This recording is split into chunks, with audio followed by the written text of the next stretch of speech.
और वो गम ये तकलीफ़ ये है कि हमने अपनी आंखों से देखा कि किस तरीके से हमारे पड़ोसी मुल्क पाकिस्तान से आतंकवादी घुसकर आते हैं और पहलगाम में हमारे वतन अजीज़ के बेकसूर 26 लोगों की जान को ले लेते हैं।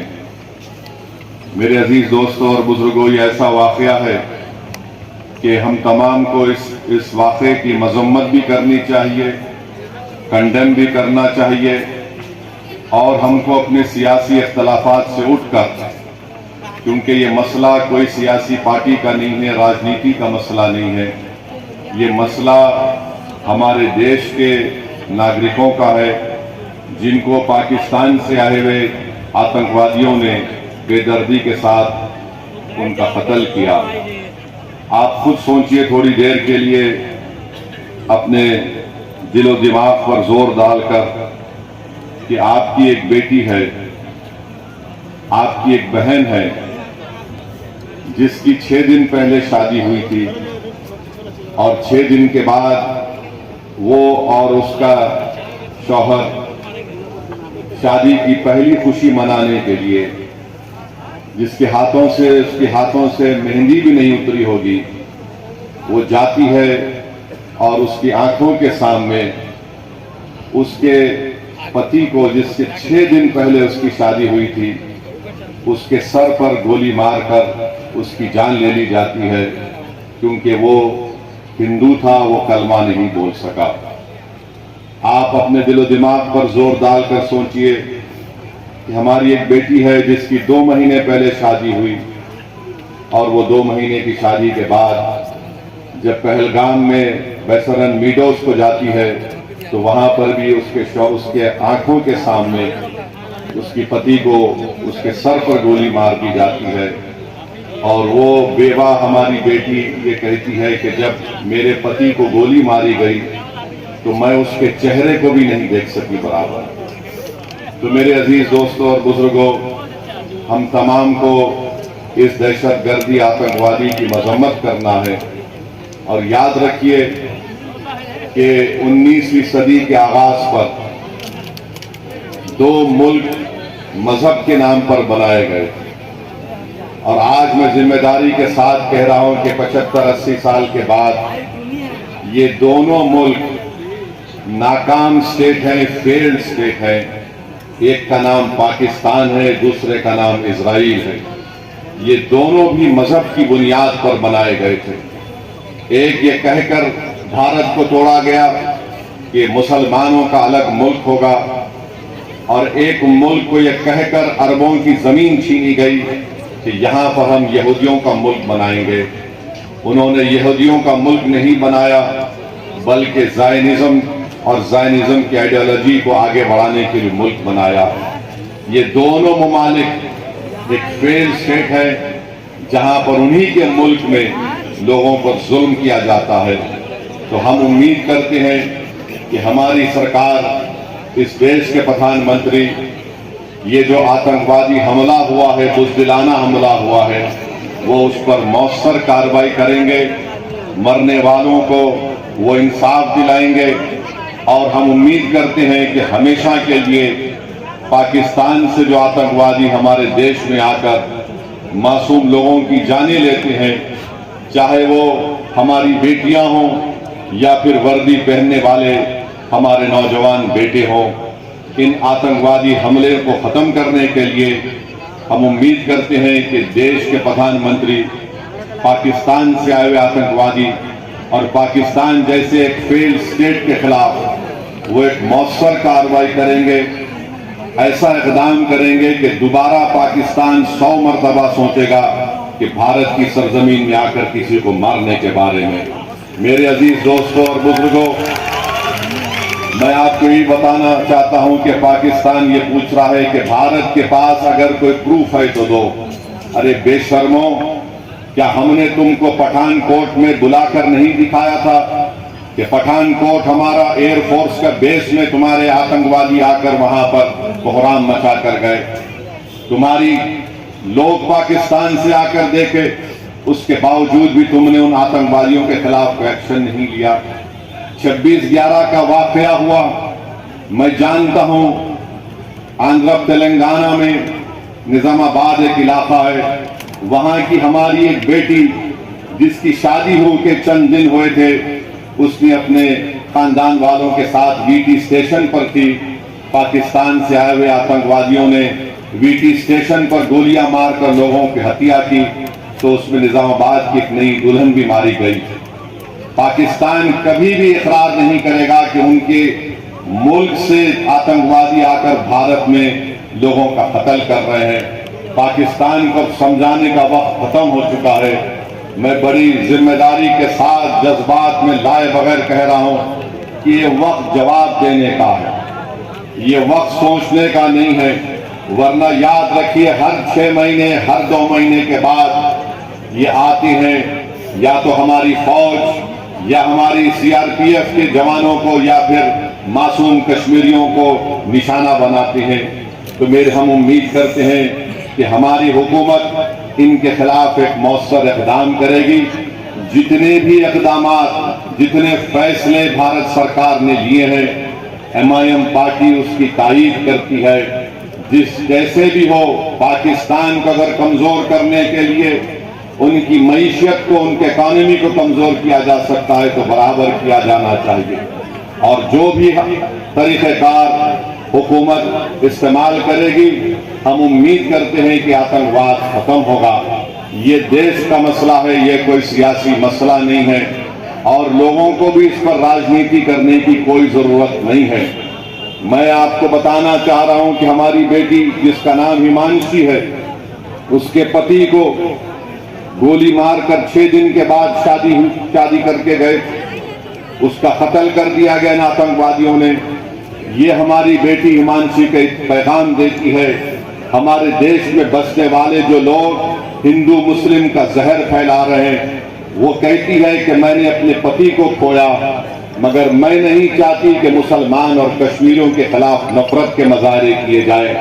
हम उम्मीद करते हैं कि भारत सरकार हमारी इस बेटी जिसने अपने पति को खोया है, उसके इस अल्फाज को याद रखेगी, और देश कभी उन लोगों को माफ नहीं करेगा जो ऐसे वक्त में बजाय हम मुत्तहिद होकर इन आतंकवादियों से और इन आतंकवाद को प्रमोट करने वाले देश से मुकाबला करें, जो हमारे मुल्क में इसका फायदा उठाकर नफरत को फैलाना चाहते हैं। याद रखो, इस वक्त पर हमको नफरत नहीं, हमको अमन को और मोहब्बत को पैदा करना है, ताकि हम देश को मजबूत रख सकें। और जो लोग नफरत और जहर फैला रहे हैं, याद रखो, तुम LED और पाकिस्तान के चेहरों पर मुस्कुराहट लेकर आ रहे हो।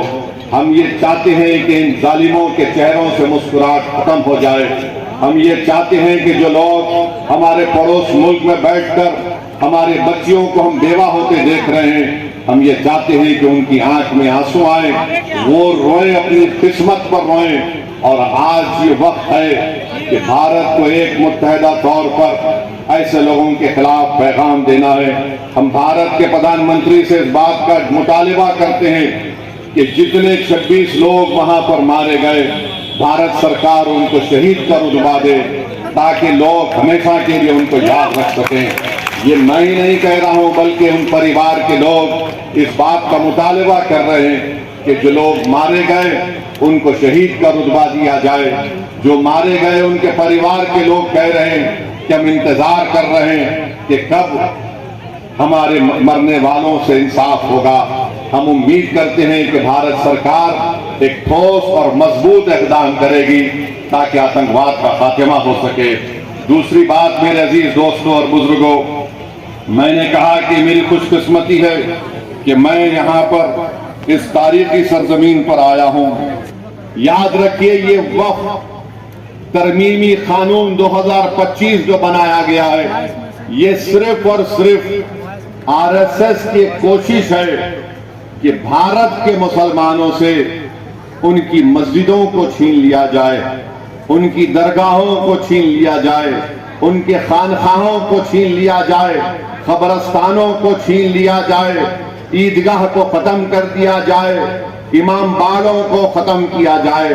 मैं आपसे अपील कर रहा हूं कि आप इस काले कानून के खिलाफ मुत्तहिदा तौर पर खड़े हो जाइए और एक आवाज में हम सबको यह पैगाम देना है कि भारत के संविधान को बचाना है और वक्फ के कानून को वापस लेना है। मोदी, ये हमारा ऐलान होना चाहिए, क्योंकि यह कानून बाबा साहेब अम्बेडकर के बनाए हुए संविधान के फंडामेंटल राइट्स के खिलाफ बनाया गया है। मुझे अफसोस है इस बात का कि नीतीश कुमार, चिराग पासवान, कुशवाहा साहब, चंद्राबाबू नायडू, जयंत चौधरी, कुमारास्वामी ने इस कानून की, इस काले कानून की तायीद की।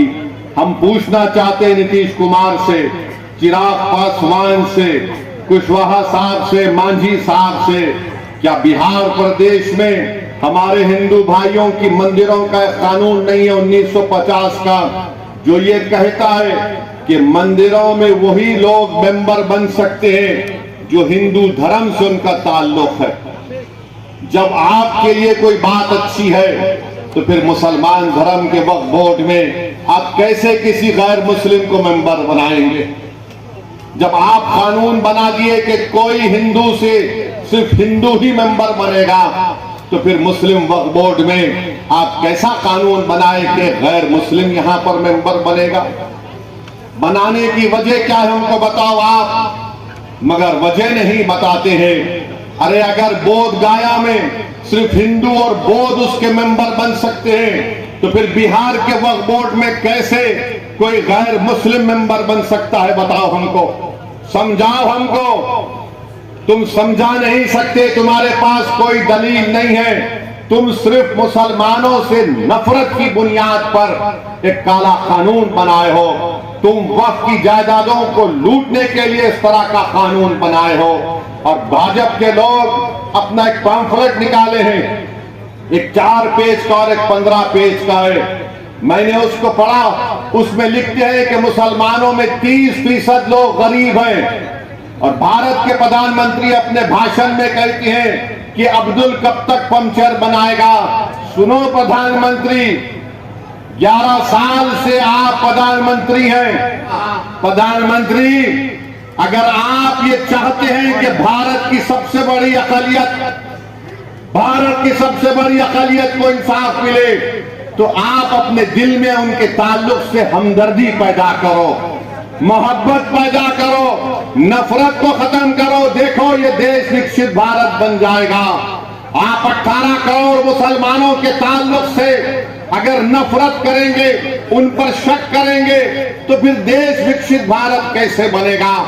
और फिर हम प्रधानमंत्री को पैगाम देना चाहते हैं कि आपने जो कानून बनाया, नरेंद्र मोदी की सरकार ने, नीतीश कुमार ने, चिराग पासवान ने, मांझी साहब ने, कुशवाहा साहब ने ये कानून बनाकर सिर्फ एक आदमी को फायदा हुआ, बहुत ज्यादा उसको फायदा हुआ।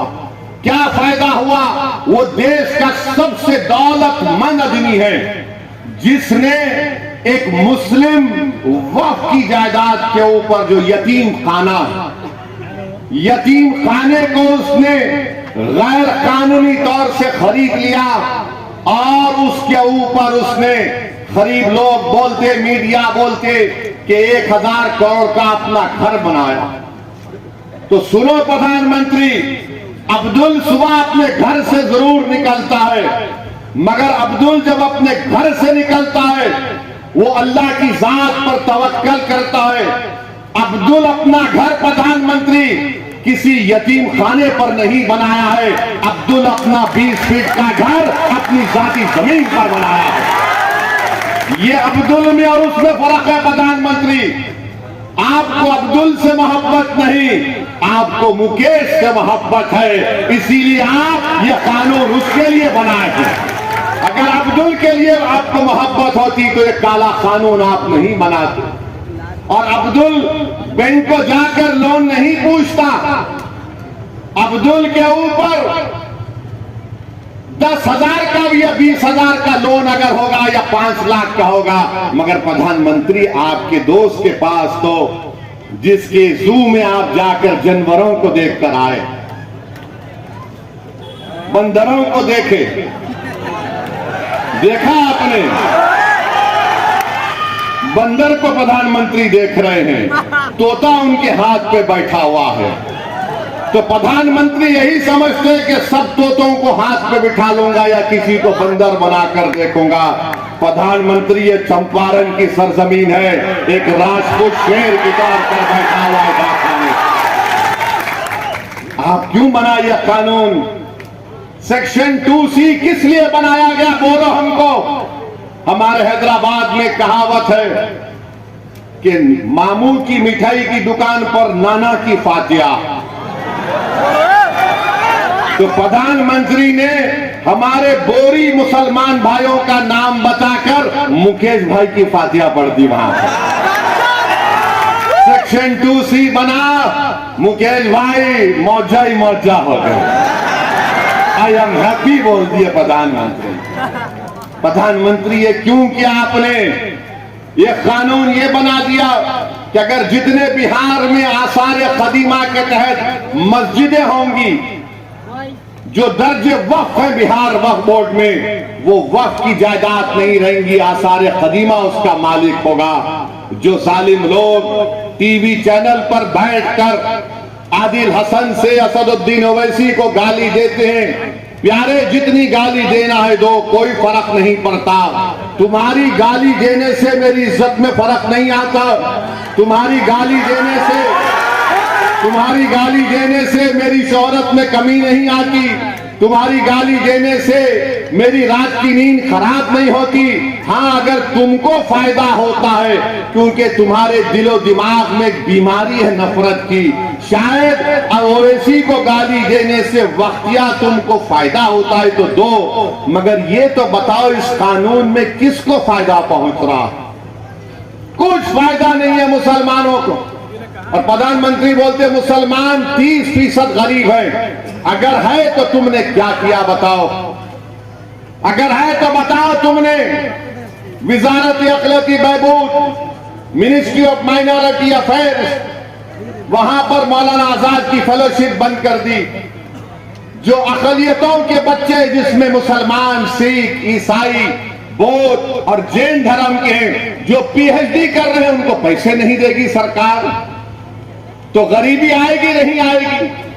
जो मुसलमानों के बच्चे सबसे ज्यादा ड्रॉप आउट रेट पूरे देश में अगर आप देखेंगे किसी समुदाय का है तो मुसलमानों का है। जो चौथी जमात में, 5वीं जमात में अपना स्कूल छोड़ देते हैं। क्यों छोड़ते हैं? क्योंकि अब्दुल चाहता है पढ़ाना अपने बच्चों को, मगर अब्दुल के पास घर में खाना खिलाए या फिर बच्चों को पढ़ाए। तुमने प्री मैट्रिक स्कॉलरशिप को 9वीं क्लास से कर दिया, जबकि हम पुकार रहे कि अरे 4ठी, 5वीं, 6ठी जमात में करो। तो नरेंद्र मोदी ने कहा नहीं नहीं, अब्दुल नहीं पढ़ सकता 4ठी, 5वीं, 6ठी जमात, वो 9वीं जमात में आया तो स्कॉलरशिप मिलेगा। अरे अगर जो 4ठी, 5वीं, 6ठी, 7वीं पढ़ेगा तो 9वीं को पहुंचेगा ना। प्री में पोस्ट मैट्रिक स्कॉलरशिप हम पुकार कर कह रहे कि बढ़ाओ, नंबर बढ़ाओ, नंबर बढ़ाओ, मगर बीजेपी बोलती हम 1 लाख को दे रहे। अरे जालिमो, तुम झूठ बोल रहे हो। तुम नंबर नहीं बढ़ाने की वजह से हर साल डिग्री में हमारे कम से कम 5 लाख बच्चे स्कॉलरशिप से महरूम हो जाते हैं।